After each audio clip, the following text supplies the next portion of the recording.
It's not okay for you to be a weak loser. It's not okay. In this lifetime, you don't have to prove nothing to nobody except yourself. Nobody cares, you know? At the end of the day, nobody cares. What we're going through, how your body feels, nobody cares. We gotta do our job. I'm a man. I'm not afraid to die. I'm not afraid to waste my life, because when I die, I'm going to paradise. And I'm not worried, so I'm in a hurry to die. But no one's going to disrespect me, and no one's going to write nonsense about me without me retaliating back. Forget about anything that you can think of. You need to love pain. You need to love pain. He who makes a beast of himself gets rid of the pain of being a man. There's 10,000 times more going on inside the head of a man than you have any idea. He's carrying burdens that you don't have a clue about, and he don't know how to express them, and he don't know what to do about it, and he figures if he puts it out there and communicates it, he's just going to be shot down, called a fool, called weak, so he carries it inside, and you have no clue the burdens and the hell that most men are carrying inside and not even showing you. There is no shame to admit that you're afraid, because there is no courage without fear. And when I made peace with that, it changes everything in my life. But in the Bible, it speaks that there's life and death and power in the tongue. Be careful what you say. Be careful what you say. Be careful with the things you consistently talk about. The first two words of getting out of poverty are my fault. And the thing is it doesn't actually matter if it is your fault, but it is your problem. And so you have to solve it because no one else will. There's nobody coming.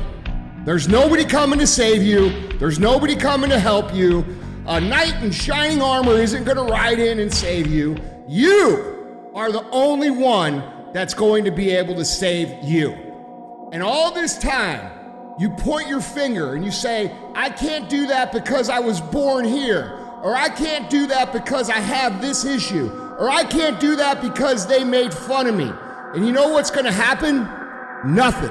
You're going to get more of the same. You're going to get laughed at more. You're going to be ashamed more. You're going to be frustrated more. And you're going to really regret at the end of your life that you put off taking responsibility for yourself and building yourself into what could be. So what you have to do is you have to start to recognize that there is something else that you can tap into that is much more powerful than your feelings, than your motivation, and that is discipline. You can apply this discipline. Look, you have a project that's due at work that you don't feel like working on right now. Doesn't matter that you don't feel like working on it right now. You impose discipline on the situation and you do what you're supposed to do. You have an exercise, you need to work out this morning, you haven't worked out yet, you wake up in the morning, you need to go work out, you don't feel like working out. It doesn't matter. It doesn't matter that you don't feel like working out. It doesn't matter. It's not part of the calculation. Discipline overrides that. Discipline trumps your feelings. And that is what you need to apply as a person, as a normal human being, no matter what you're doing in your life. You need to let discipline be your guide, not how you feel. That's what we need to do. And if you do that, you're gonna end up with freedom. Not you. You're too cold. Yeah, because I think that emotions most of the time doesn't help us to deal with something. Of course, emotions is like spices for your life, but when you have some hard situation, you shouldn't use your emotions. I should have stopped this with your father. I'm stopping this one now. Don't, okay? Let me finish. I gotta prove it. Prove what?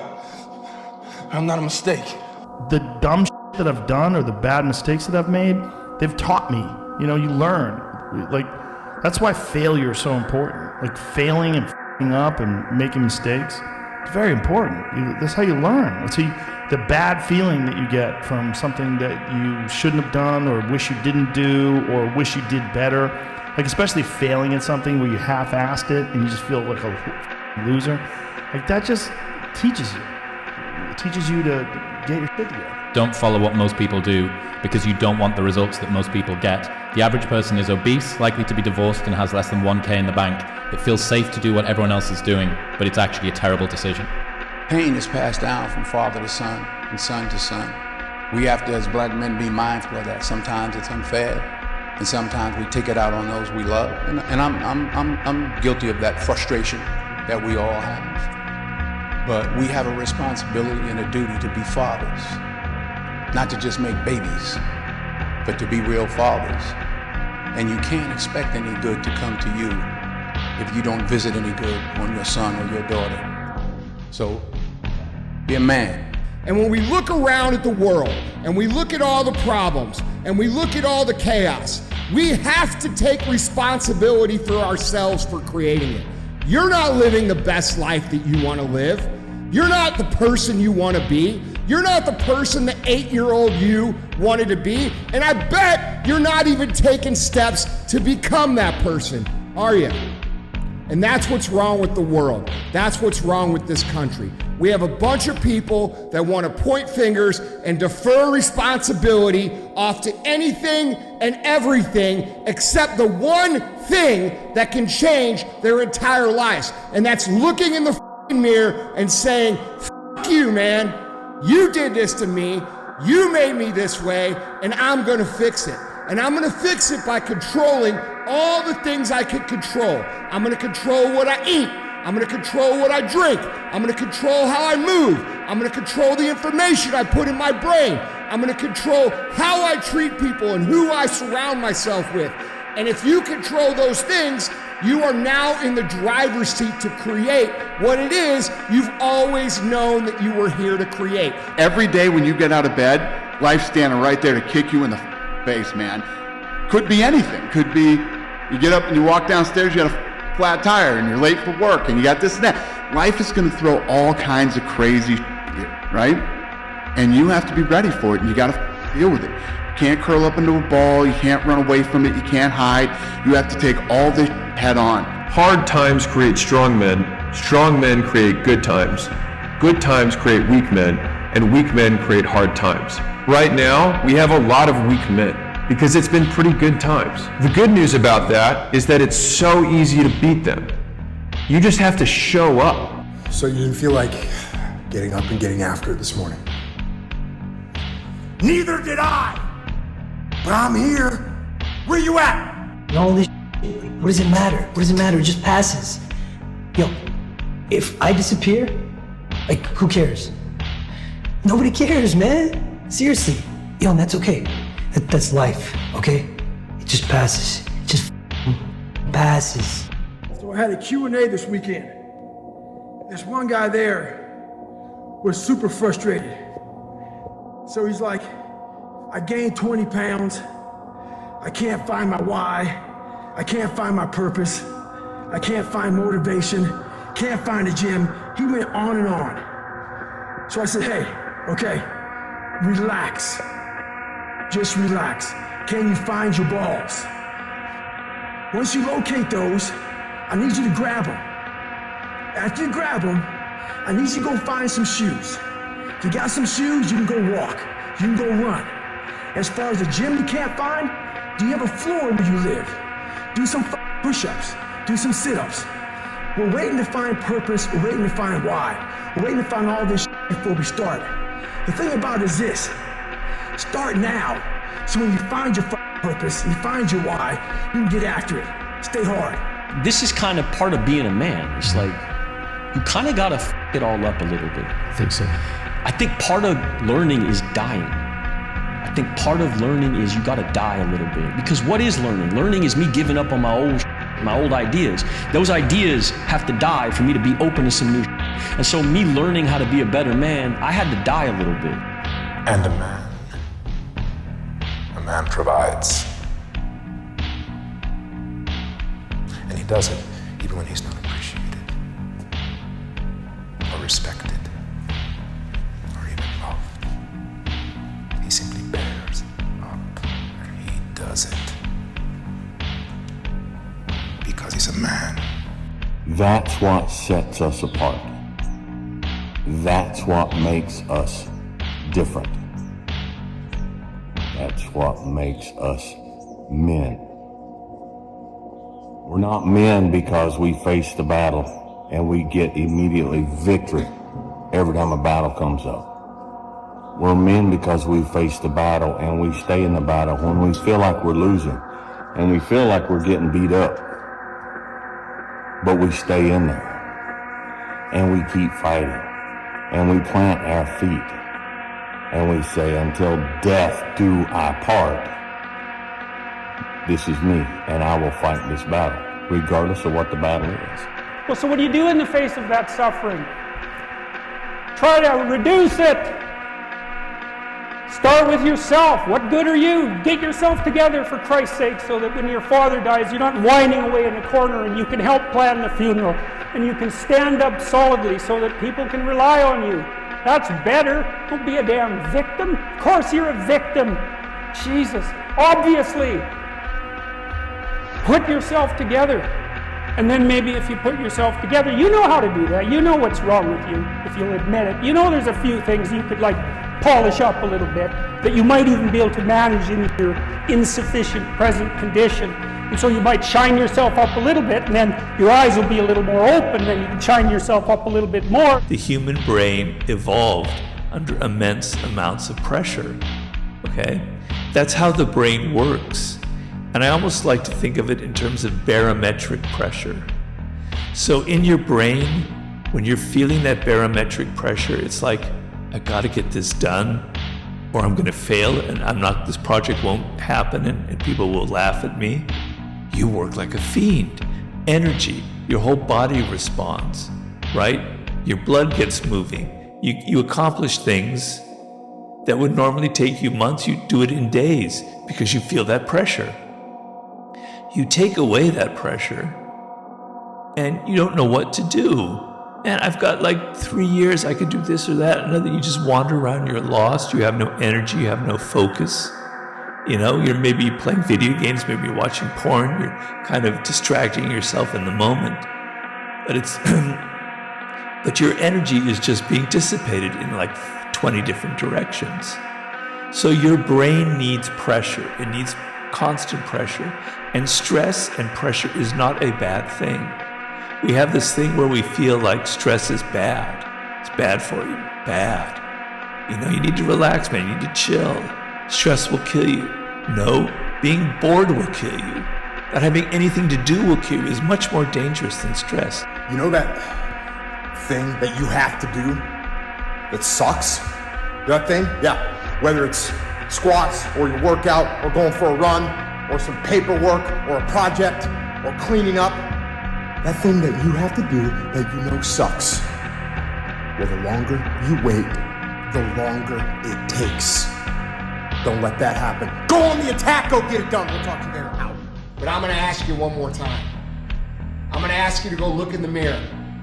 I'm gonna ask you to take responsibility for where you are and admit to yourself that you are where you are because of decisions that you made, because of weakness that you had, because of your lack of ability to do the hard things when things got hard. That's why you are where you are. You know it, and I know it. So take responsibility for that. Take ownership of that. And start right now fixing that. Become the person who cannot quit. Become the person who can say no to the things that they know they're supposed to say no to. Become the person who makes the right decision regardless of the circumstances, regardless of the hardships, regardless of the pain, regardless of the frustration. If you become that person, you have no limits in your life.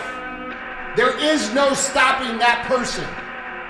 And that is the only way to become who it is you truly want to be. We have about 5 choices, in our life. We can be bad at what we do. We can be average at what we do. We can be good at what we do, which probably is God's expectation for whatever ability He gave us. Or we can be excellent, or we can be elite. And everybody has a choice as to what they want to do and how they want to do that. But if you're going to be excellent or elite, you got to do special things. You have to have special intensity, you have to have special focus, you have to have a special commitment and drive and passion to do things at a high level and a high standard all the time. And it doesn't matter what God-given ability that you have, that probably can make you good. But without the rest of it, I'm not sure you ever get excellent or elite. It's not okay for you to be weak loser. It's not okay. And the reason it's not okay is because you could be way more than that. And it's a crime, an ethical crime, for you to allow all that necessary potential to go to waste. It hurts you, it hurts your family, it hurts the world. Really, really, it does. Do not complain. I'm telling you right now, no one likes a complainer. If you're the type of person that complains, man, I'm not having a good day, things didn't work out for me, this went wrong, that thing happened. Listen, bro, don't be a complainer. I don't care if you're 15 or 25 or anywhere in between. Complaining is like kryptonite, man. It repels people away from you. Be a problem solver. Be an optimistic problem solver, right? You know how to be optimistic. You know how to solve problems. You know how to figure things out. The sad truth is, people want to, half the people are going to give you some bullshit sympathy when you complain, and the other half of the people are going to be secretly happy for you when you complain about your life's problems. And I don't want either. I don't want bullshit sympathy, and I don't want people to be happy for my misery. So why complain? If you are having life problems, don't complain. Instead, learn to solve problems. Learn to ask for help. Learn to figure things out. Learn to show up as an optimist and not a pessimist, because the optimistic problem solver who can figure things out is going to be like honey, man. You're just going to attract good people to you. And then the pessimistic complainer, the person who complains but never does anything about it, you're like kryptonite. You just repel people away from you. What most people do is they back away from adversity. But if you want to see if you're a brave person, what they call the 4 o'clock in the morning courage, wait when things go completely to pieces, when things are the worst, when your very best deal falls apart and your rent is late and you're tired and you're sick and everybody is mad at you and your car doesn't work, then it's the person that picks themselves up and says, nothing is going to stop me. You know, the best quality in the world that you can develop, and I give it to you because I made it my life's habit to develop this quality. I hope I've got it, I don't know for sure. But the quality is to develop the quality of being unstoppable. Develop the quality of being unstoppable. Say in yourself that no matter what life throws at me, it'll never stop me. No matter how rough it gets, I will never quit. And nothing will ever stop me. Make the decision that you can be tired, you can be worn out, but nothing is ever going to stop you. That's a wonderful decision. Success is this, and training and struggling and suffer and sacrifice, and then success is this. But this tastes so much more than this. The unfulfilled potential is the story of most people's lives. It is. It is. And it could have been the story of mine. And I tell a lot of people go, what's your biggest fear in life? And my biggest fear, honestly, was, let's say this. Let's say, I don't care if you believe in God or not. I don't care. So this is play a game with me. Let's say you're God. And we have a big, long line of people. And I made it to heaven. 75 years old, I'm 300 pounds. I made it to heaven. I worked for Ecolab my entire life, spraying for cockroaches. That's what I did. But I'm dead. I'm in heaven now. And you're judging us all now. So we're in line. We're all sitting there in line. You have Adam Brown. He has a big board up, and you're talking to Adam Brown about his life. And you rip it down, and I'm next in line, David Goggins.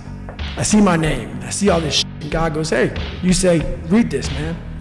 And I'm reading this list, and I'm seeing 182 pounds, Navy SEAL, Ranger School, motivational speaker, changing lives. Okay, man, pull-up record, all this shit. And I'm like, that's not me, man.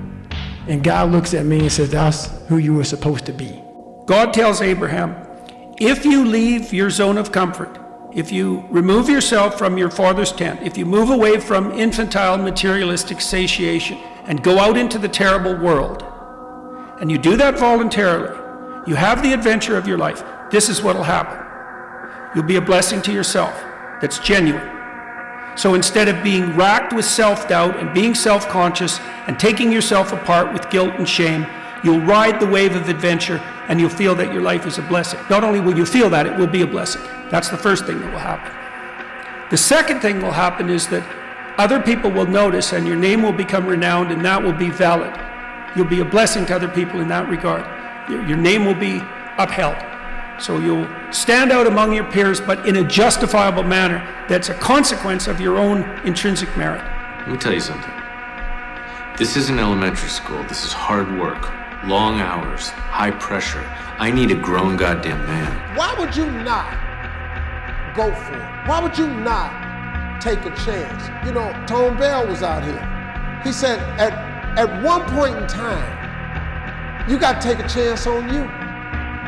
But see, let me help you understand something, in case you ain't thought about that. When you take a chance on you, I want you to remember something, that all of us were created in God's image.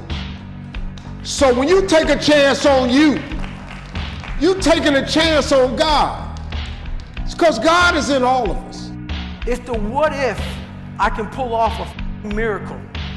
What if I can become someone that no one thinks I can be? And just me talking about that, I have the hair going up on my arms because it makes me just like, what if I can be that guy that people who call this and that, and now I'm speaking at Tom Ferry's event. I don't like being too comfortable. Once you get used to it, it's hard to give up. I rather stay hungry. But I don't look at failure as failure. I look at failure as your first, second, third, fourth, fifth attempt. I look at them as attempts. I don't look at anything as failure. Because when you're going to try to do something, not trying is failure. That's not some after school special shit. But when you're able to go out there is no failure. It's attempts. Because when you're trying to do something that's bigger than you, whatever you are, whoever you are, if you're paralyzed, you're trying to walk one step and you didn't fail, motherfucker. It's your first attempt. If that's your biggest thing, that's how your mindset needs to go into everything. So I don't look at it as failure is a big word that gets people down. We give so much power to words. I don't. I take the power right away. I didn't fail shit. Repetition is the father of learning. I repeat, repetition is the father of learning. Intelligence, all that comes from repetition. Awareness, preparation, all that comes from repetition. I've heard you say that a good man is born to serve, not born to make money. Absolutely. What's that mean to you? I think a real man is born to serve. And serve means provide for those that are in your sphere of you to provide for. It means to protect. It means to encourage. It means to teach and to train. And sometimes it means to step back and let them hit the wall. Sometimes the best service you can do for somebody is to, when it's all done, walk up and look down and say, did that hurt? You know, that's what they needed. But we won't do that because it makes us look bad, and even in our service to others, we do it for ulterior motives, you know. But yes, I believe that very strongly. I believe if you spend your whole life to yourself, for yourself, you have no purpose of being here. This planet is not in any way better for you having been here. Having the ability and understanding you have the responsibility to keep your family safe is absolutely essential in being a man. You have to be comfortable with who you are and with your masculinity. So the word masculine has now got like this negative connotation around it, which is terrible because you're a young man. It's not every young man. Some men don't feel this way. But a lot of young men, I remember myself, you've got this testosterone that's roaring through you.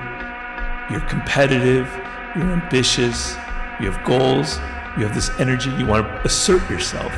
But my idea of masculinity growing up was a man who was in control of himself, who wasn't mean, wasn't pushing people around, who was decent, who treated women well. So treating women well is a masculine virtue, is a good thing. It comes from a position of strength. You're not insecure about your masculinity. You don't have to prove that you're a man by demeaning women, by pushing them around, by calling them bitches, etc. You don't have to take the Andrew Tate path in life.